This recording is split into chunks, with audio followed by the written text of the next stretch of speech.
धन्यवाद छात्रों।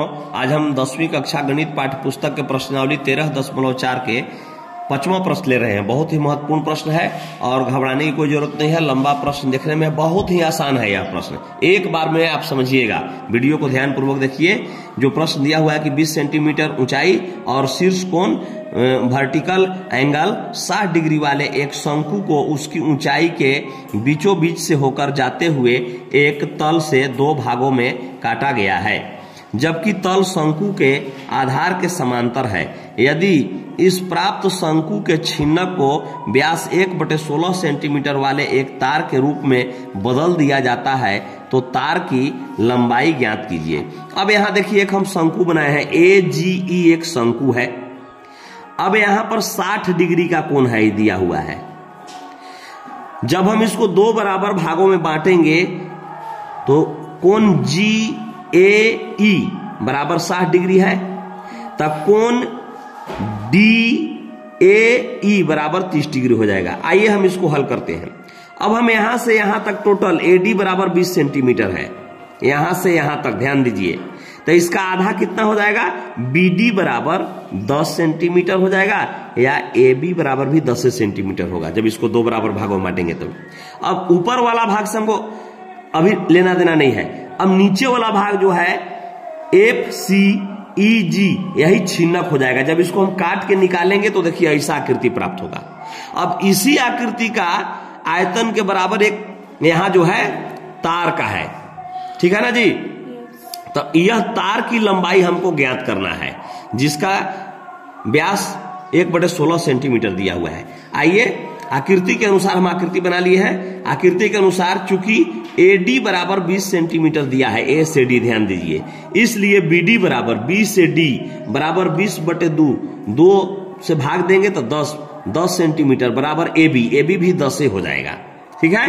अब चूंकि कोण GAE बराबर 60 डिग्री क्या किया गया है? दिया है। इसलिए कोण यहां से चलिए DAE, कोण DAE बराबर कितना हो जाएगा? आधा हो जाएगा, यानी 30 डिग्री हो जाएगा, ठीक है। अब हम चलेंगे कि यहां त्रिभुज, अब समकोण त्रिभुज ही बन गया। समकोण त्रिभुज ADE में, समकोण त्रिभुज ADE में, ठीक है ना जी। तो DE हमको पता नहीं है, यहां कोण बना हुआ है, इसलिए कोण के सामने वाला भुजा जो होता है वह लंब होता है, इसका ध्यान दीजिए। तो DE क्या हो जाएगा? इतना में DE बटे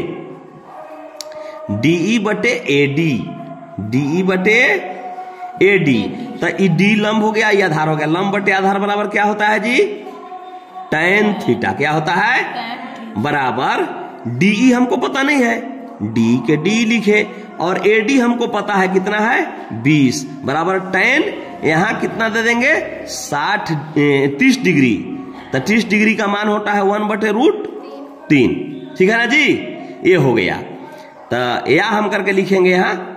अब तिरछे हम गुना कर देंगे D√3, इसलिए DE बराबर हो जाएगा 20/√3, ठीक है। D आ गया, त्रिज्या इसका एवो ज्ञात हो गया, ठीक है ना जी।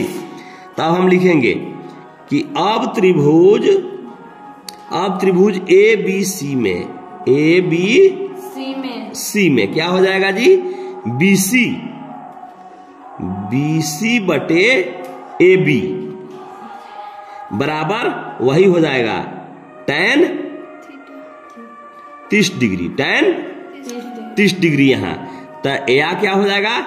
BC हमको पता नहीं है, BC बटे AB पता है। AB कितना है?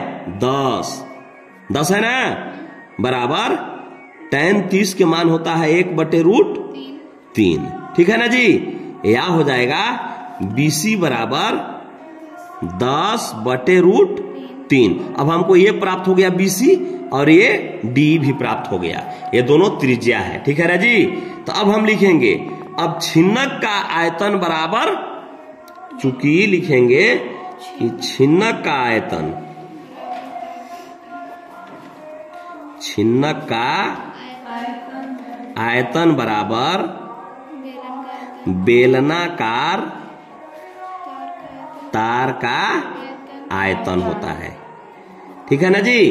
तो छिन्नक का आयतन बराबर नहीं याद होगा तो याद कर लीजिए 1/3 पाई h, ठीक है, गुने R1 का स्क्वायर जोड़ R2 का स्क्वायर जोड़ R1 गुने R2, ये हो गया। अब बराबर बेलनाकार तार का आयतन क्या हो जाएगा, पाई R, इसको कैपिटल बड़ा R लिखेंगे, है ना, पाई R स्क्वायर और बड़ा H से इसको निरूपित करेंगे, कहे कि दोनों H अगर एक ही लिख देंगे तो गड़बड़ हो जाएगा, कट जाएगा ना। तो यहाँ आप देखिए, यहाँ जो है 1/3 गुने पाई गुने इसका ऊंचाई कितना है, यहां से यहां तक है 10, कितना है 10, यहां से B से D इसका ऊंचाई है 10 गुने R1 कितना आ गया है जी 20/√3 का स्क्वायर, इसका जोड़ R2 कितना है 10/√3 का स्क्वायर कर दिए, जोड़ 20/√3 गुने 10/√3 और बराबर पाई कैपिटल R का स्क्वायर। तो इसका त्रिज्या कितना हो जाएगा, इसका व्यास 1/16 है, व्यास कितना है 1/16, तो त्रिज्या हो जाएगा 1/16, यहां गुने कर देंगे 1/2, ठीक है ना जी। और H पता नहीं है, H की हम H लिख दिए। चलिए अब इधर पाई है और इधर पाई, दोनों पाई का मान बराबर होता है इसलिए हम काट दिए, 10 से 1 में गुना कर दिए तो कितना हो जाएगा 10/3, ठीक है ना जी। अब कोष्ट में यहां लिखिए 20 400/√3 गुने √3 कितना हो जाता है 3, √3 गुने √3 √9 का वर्गमूल 3 आता है, जोड़ 10 दहाई 100/3 हो जाएगा, √3 गुने √3 √9 हो जाएगा जिसका वर्गमूल 3 आ जाएगा, ठीक है ना जी। अब प्लस 20 गुने 10 20 दहाई 200/√3 गुने √3 3 रूट हट गया, ठीक है ना जी। अब बराबर यहाँ 1/, इतना का स्क्वायर है ना जी 32 गुने 1/32 गुने h, ठीक है ना जी। अब चलिए हल कीजिए 10/3 गुने भिन्न का जोड़ हम यहाँ बना रहे हैं 3 3 3 का एलसीएम कितना हो जाएगा 3, 400 जोड़ 100 जोड़ 200, ठीक है, बराबर 1/32 गुने 1/32 गुने h, ठीक है ना जी। अब हम इसको क्या कर देंगे, हल कीजिए 10/3, अब 400 और 500 2 700 गुने 700/3, ठीक है ना जी।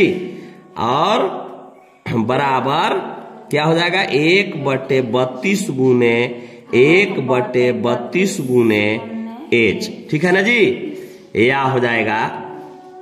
अब हम h से गुना कर देंगे, h गुने तिरछे गुना करते हैं 3 गुने 3 हो जाएगा, 3 गुने 3 बराबर क्या बच गया 700 से 10 में गुना कर देंगे तो कितना हो जाएगा 7000, कितना हो गया 7000 गुने 32 गुने 32 यहाँ आ जाएगा ऊपर 32 गुने 32, ठीक है ना जी। इसलिए h बराबर, यानी h किसका माने हम तार का ऊंचाई माने है ना जी, 7000 गुने 32 गुने 32 और बटे 3 तरीके 9 आ गया। अब चूंकि इसका उत्तर जो दिया हुआ है वो मीटर में दिया हुआ, अभी सेंटीमीटर में आ रहा है ना जी, तो इसलिए h बराबर मीटर में हम जब व्यक्त करेंगे तो 7000 गुने 32 गुने 32/9 गुने हम 100 से भाग दे देंगे तो 0 0 कट गया, बराबर 70 गुने 32 गुने 32 करके 9 से हम भाग दे देंगे तो हमें प्राप्त हो जाएगा 7964.444 प्राप्त होगा, 4 4 आते रहेगा, बराबर हम लिख देंगे। इसलिए तार की ऊंचाई को हम कैपिटल H माने थे, H बराबर 7964 64.4। ये मीटर में आंसर दिया हुआ है। आप परीक्षा में अगर सेंटीमीटर में भी छोड़ दीजिएगा तो कोई दिक्कत नहीं है। धन्यवाद। वीडियो को कई बार देखिएगा, जरूर समझ में आएगा। बहुत ही आसान प्रश्न है। Thank you.